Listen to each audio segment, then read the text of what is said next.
by Peter's work, is to think a bit about emotions. And so this is our starter question, which is a question of how you feel today. So like if you just like kind of this moment, what's the kind of going on with you in terms of your emotions? How do you feel today? Maybe you could stretch back your mind to this week. How do you feel? How's this week been like? What's it been like in terms of just your emotional state? I thought this morning when the sun started to come out this morning, I was like, oh wow, that actually does something for me. In a kind of emotional way, I was like, I felt a little bit of hope and just like a little bit of joy, a little bit of sunshine vibe, joy.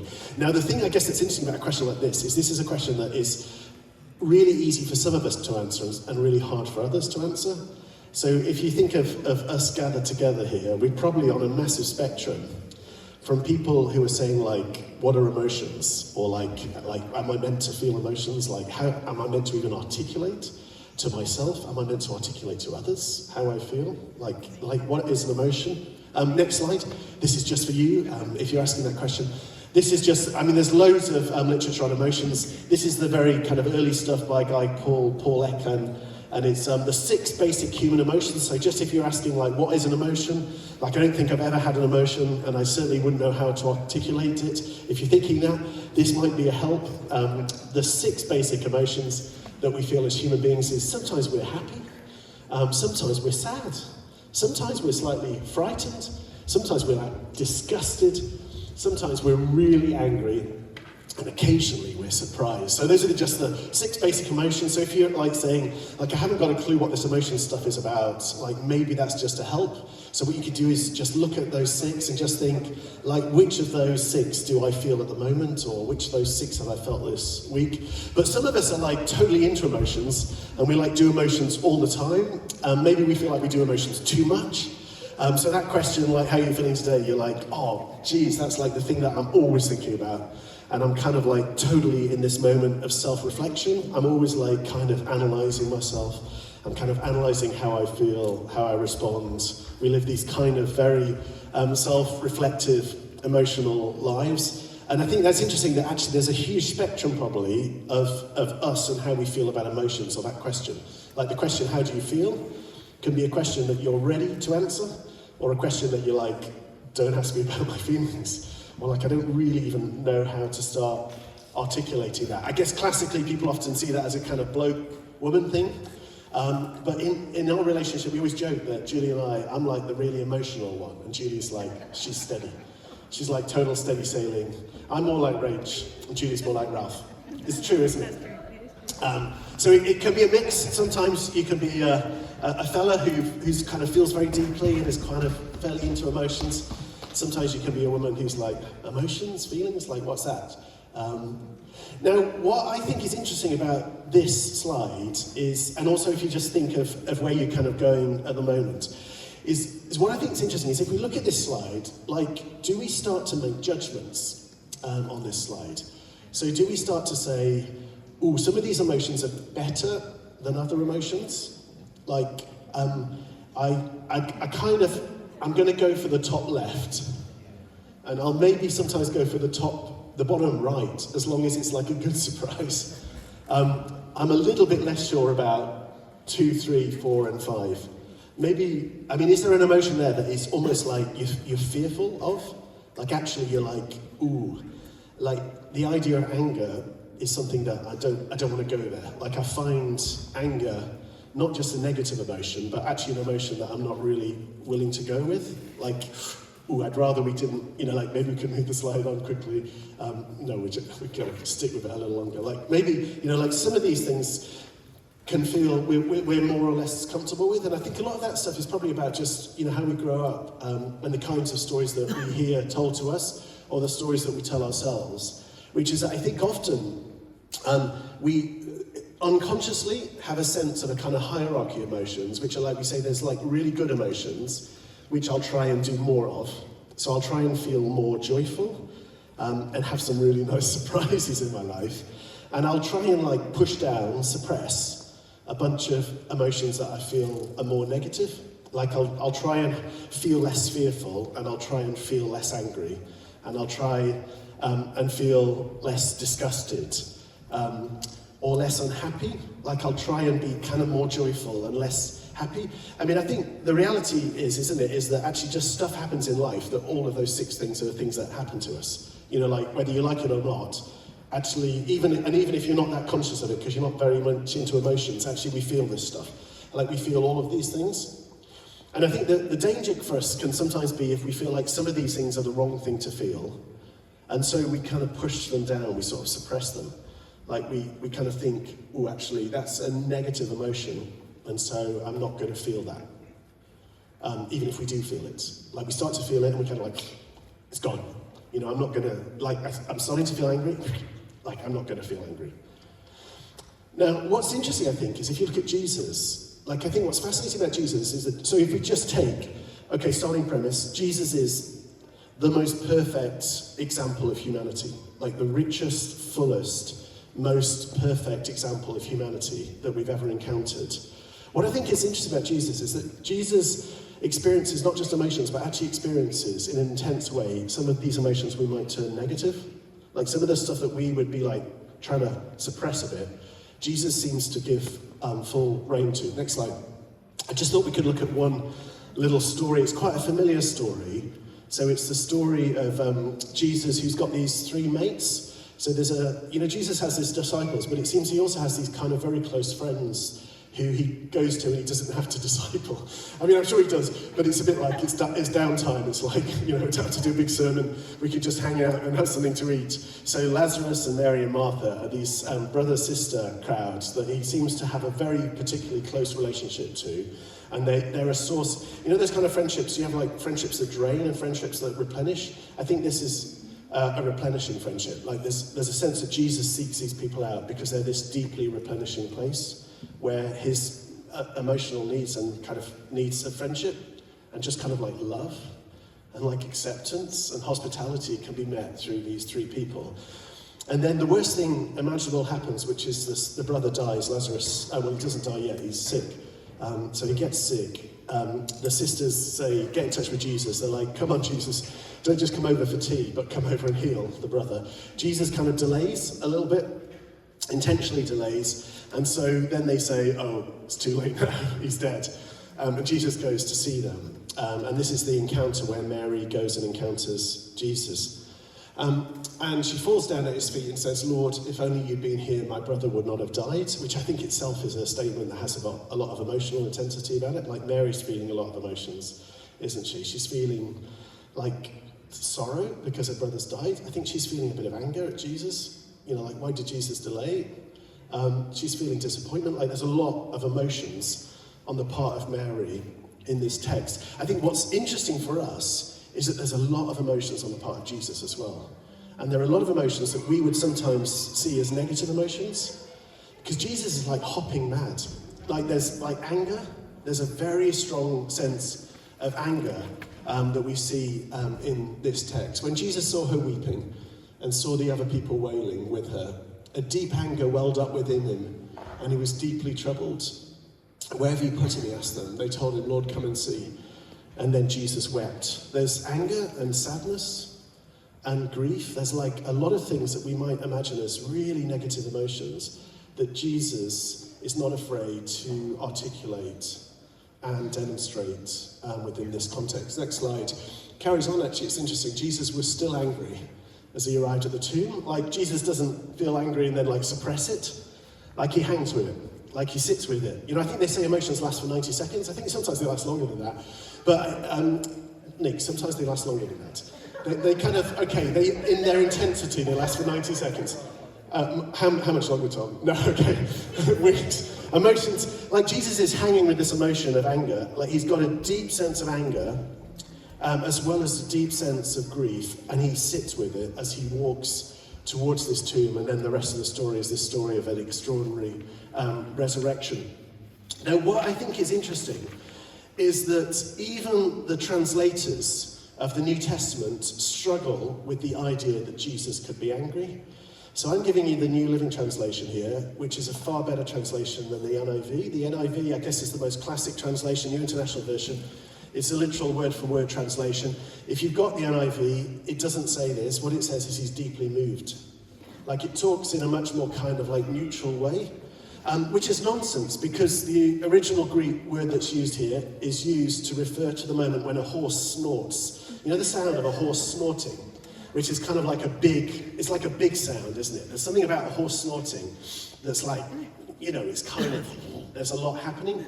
There's a lot happening here with Jesus, which is Jesus is feeling some really big, horse-snorting, angry emotions as he walks towards this tomb. Like some of the most negative emotions we might imagine in life are here being held by the most perfect human being who's ever lived, and is our model for what it looks like to be an emotionally oriented human being in a kind of healthy sort of way. Now, I guess the question is, why is he angry? Like, people say, it could be a couple of things. Is he angry primarily about the fact that what's happened because of sin and sickness and death is that someone like Lazarus is taken away from his sisters and taken away from Jesus? So is there a kind of a basic anger at the sense of the injustice of a fallen world where crap things happen to good people? Like, that this guy has been ripped away from his sister. This beautiful family that he has such a lovely relationship with has been torn apart through sickness and death. Is that where the anger is coming from? Maybe it is partly that. But is the anger also about unbelief? Like he's in a context where everyone thinks death has the last word, and no one thinks that Jesus has the last word. And he's just like furious about that. He's like, actually, if you could see what it looks like when Jesus walks in the room, like when Jesus walks in the room, everything changes. And actually what changes here is that death is flipped to life. There's a kind of death-life flip that I'm about to enact. And I think probably that's close to the truth. If you look at what happens next, it's kind of interesting where he does that whole like, God, I'm just going to speak to you out loud because I think they need to hear kind of thing. And I'm going to do a little teach as I pray, is what he does, doesn't he? And then he says to Lazarus, come out, and Lazarus comes out of the tomb. So there's a sense here that Jesus has anger that's probably partly directed towards sin, sickness, and death, but also actually directed to something that Jesus maybe sees as more pernicious, which is unbelief, which is interesting. Like maybe Jesus sees that the real problem in the world actually isn't sin, it may be unbelief. Like maybe sin, sickness, and death are small problems, are small issues for Jesus, like just kind of like background noise. Maybe for Jesus actually there's something that's a bit more up there in the sound, which is maybe unbelief and faith. Like that's maybe the clinch. Like that's the thing when Jesus gets angry, is he gets angry actually when there's unbelief. It angers him more than sickness, sin and death, I think. It's what this text suggests. But what's happening here is this like big emotions. Like Jesus is a big emotions kind of guy, including some of the big emotions that we might think are a little bit bad, negative, ones that we shouldn't have. Next slide.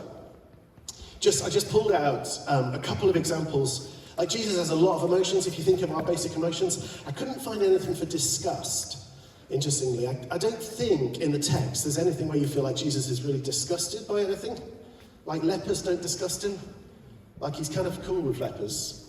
There's a lot of people in that culture who would be disgusted by stuff. It seems that Jesus is kind of fairly cool with.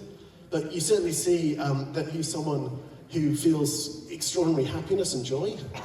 There's a lovely text in Luke 10. It's just after the 72 have been sent out. And it says that Jesus is filled with joy by the Holy Spirit. Like, he's like, hey, this thing's moving. I think he's delighted that 72 have gone out, 72 of his followers. And they're kind of doing the stuff. And he's just like overwhelmed with joy. He's like deeply, deeply happy. Jesus is someone who weeps, not just in this story, but in another story where he cries over Jerusalem because he can see the destruction that's coming upon the city and it breaks his heart. Boys don't cry. Oh, yes, they do. Or this boy does. Like the most perfect boy ever, Jesus, he cries. Like he's someone who he really weeps. Like that's a big part of who he is. Like he holds grief and he expresses grief and sadness and sorrow. Anger, there's lots of examples of anger. We've seen the one that I think is the most striking, where he's really angry at not just sickness, sin and death, but also unbelief. But Jesus is also angry at other moments. I guess classically, turning over the temple tables is a moment of anger at the way that the Gentiles are pushed out from worship because commerce has taken over the space of worship within the temple. But I think a really interesting one is where Jesus heals a guy on the Sabbath who's got a shriveled hand, and he's really angry at the Pharisees that they care more about Sabbath legalism than they do about a compassion for this guy. I think surprise is really interesting, because it's interesting thinking about Jesus being surprised. You're like, hey, hang on, if he's God, doesn't he know everything? Well, maybe he's also God who inhabits this humanity to such an extent that actually sometimes he's just like, whoa, he's knocked sideways. And he's knocked sideways by a centurion who has faith, that word again. He has a faith that he's not seen amongst Israel. And he's like, whoa, I never saw that coming. I never thought that this guy would have that level of faith, that he would come to me for healing for his son. So Jesus lives this extraordinarily rich emotional life. Like he feels all of these really big emotions, including emotions that we might see as negative, and including emotions that are actually surprising in some ways for someone who's divine, but also fully human. And I just throw those up there, and there's loads more we could look at. You know, if you look at the Gospels, actually what I think is really striking about the Gospel writers is that they paint this very rich, holistic picture of Jesus, like as someone who hungers and who tires and who sometimes needs time away and feels all sorts of things. Like Jesus is this kind of extraordinarily rich human being. And the invitation, I think, of followership of Jesus is to enter into that kind of rich humanity. And part of that rich humanity means knowing what we do with our emotions, including those that maybe people have said are negative, but are just emotions. Like, I don't think there's such a thing as a negative emotion. I think there's just emotions. I think emotions are neutral. I think what happens is maybe when we do something with them. So just a couple of thoughts, and then we'll finish up by looking at Jesus again and turn to one more moment where you see massive emotions on the part of Jesus. As I've been thinking about this a little bit, you know, I was thinking, like, what's the way that we kind of deal with becoming more kind of Jesus-like in our emotions, where we kind of really become sort of more holistically, fully like Jesus as followers of Jesus when it comes to our emotions. I mean, I think the first thing is to kind of just name them and accept them. Like, I think there's something incredibly powerful about just saying, like, it's okay to feel angry, or it's okay to feel sad, or it's okay to feel happy. Like, all of these emotions are kind of okay. Like, Jesus gives them the okay. He says, like, actually, in a sense, it's not okay not to feel anything. Like, I think that's when you're either dead or you're not human. It's like, if you don't feel anything, you probably are dead.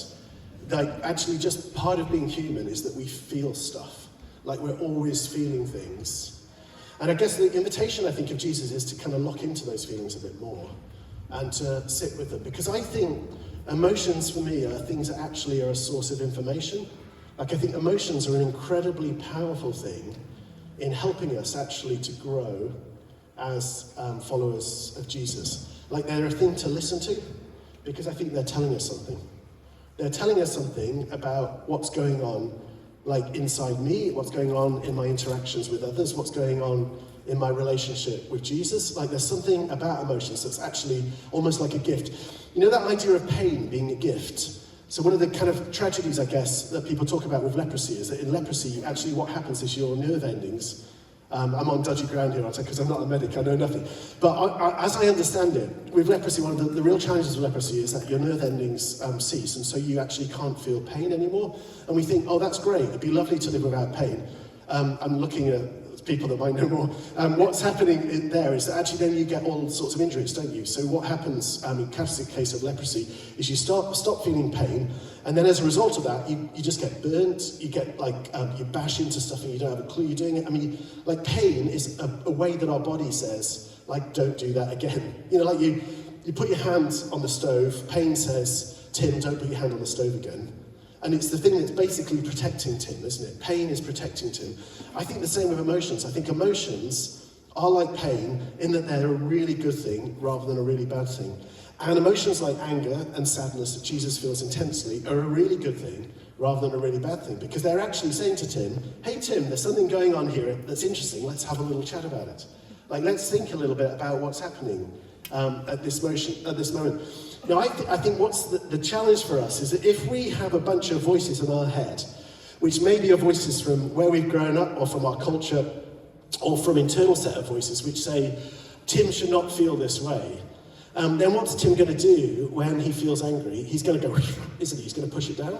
He's going to suppress it. And I don't think that's necessarily the healthiest thing for Tim to do, is it? Like if Tim is pushing down anger, like again and again and again, like what's going to happen to Tim? At some point, it's all going to go, isn't it? It's going to probably explode. There's going to be probably some moment. And maybe Tim isn't listening to what that anger is actually telling him. Like he's not padding into that information. Like if you think of emotions like pain as a kind of embodied, holistic information, like actually what could that information be telling Tim? Like how could that information be really useful for Tim in his discipleship journey?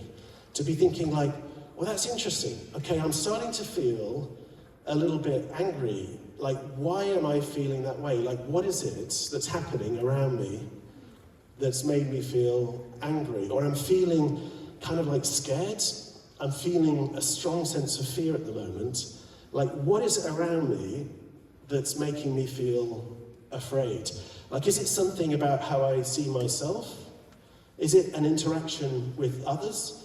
Like, is it, what's the root cause of this emotion? And I think emotions are always that invitation to do the hard stuff of discipleship, which is that kind of reflection, of kind of sitting with Jesus, with the stuff that I'm feeling, and having that kind of Tim and Jesus conversation about it. Which is like, okay, Jesus, like today, this is how I'm feeling. Like, let's have a conversation about this. Like, what's behind that?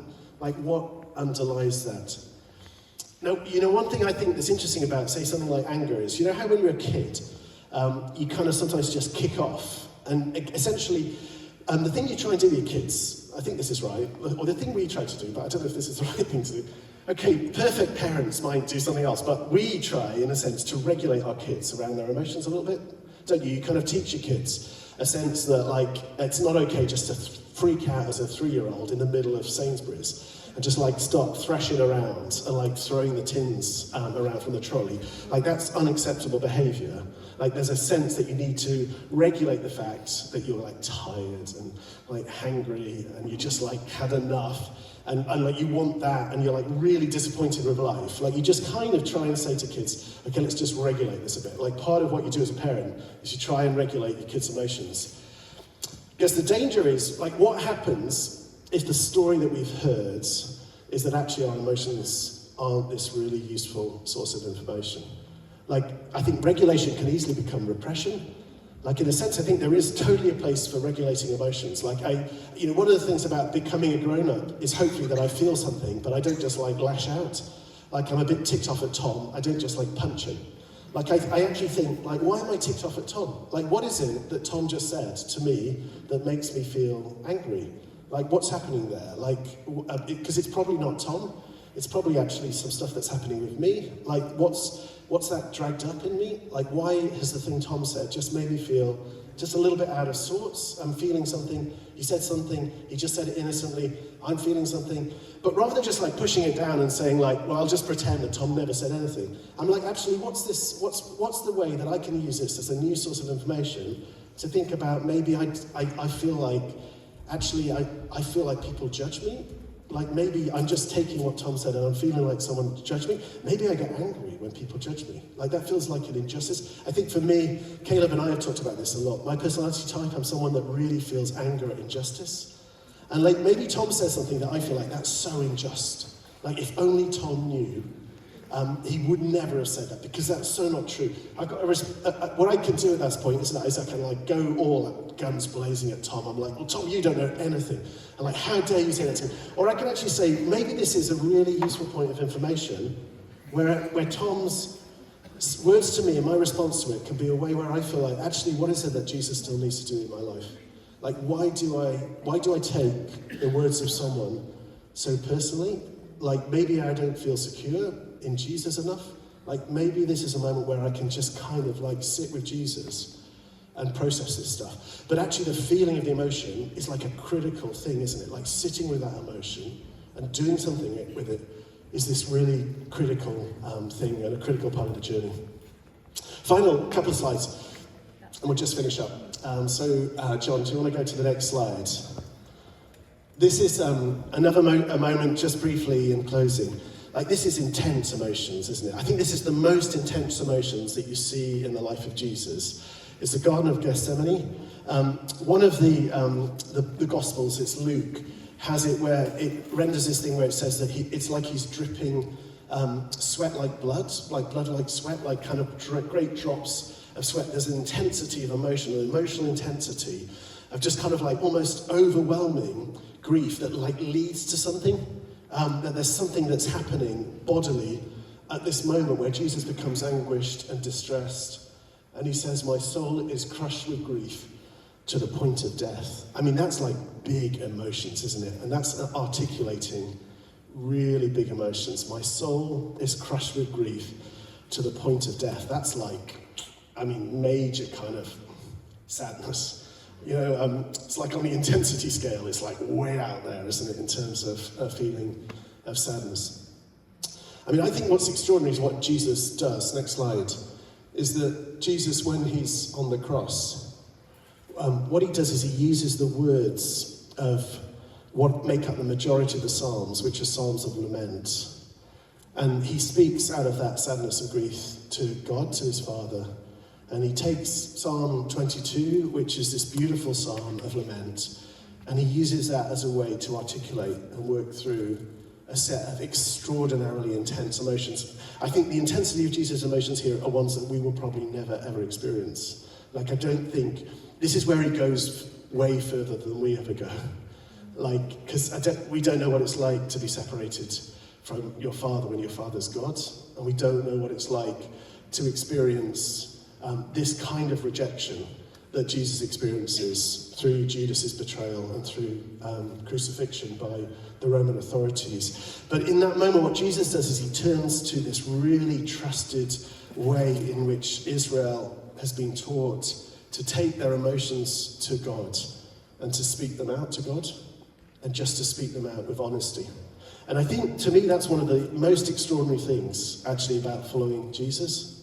Is that, you know, I've got a lot of time for therapy, and I've got a lot of time for psychology, but I've also got a lot of time for Jesus and for God, and for lament, and for prayer, and for just, you know, there's a sense of, I think the invitation of following Jesus is this invitation to this extraordinary intimacy with Jesus, which is like that Jesus is the safest place I can ever go with the stuff that's going on inside me. Like, I can go to Jesus with all of my emotions. And Jesus doesn't say, oh, Tim, that's a good emotion. Tim, that's a bad emotion. Jesus says, like, Tim, it's really great to see you. And it's really great to see you, like, being honest and just being kind of almost like naked before me. And just let's talk about this. Let's talk about what you're feeling at the moment. And let's do a little bit of work. And I think the Psalms of Lament are a modeling of that invitation to complete and utter emotional honesty before God, before Jesus. Because I think genuinely, I think emotions are this extraordinary valuable thing to us. I think they're the thing that can really help us in our discipleship journey. Because ultimately, I think what emotions do is they sometimes just reorient us towards Jesus. They reorient us towards God. And that's like this amazing place where we can say words like that. You know, and this to me is one of the most extraordinary scriptures, like where the Son of God has the words of lament on his lips to the Father. It's like amazing. Like if you don't believe emotions are okay, this is my final proof in some ways. Like I think for Jesus says emotions are great. Like emotions are just what we are as human. And it's like actually I think God's really, really interested in that stuff because he's interested in us, in the whole us. The us when we're sad, and the us when we're happy, the us when we're angry, and the us when we're surprised, and everything in between. Should we stand and pray now? Great. Let's take a moment just to come before God.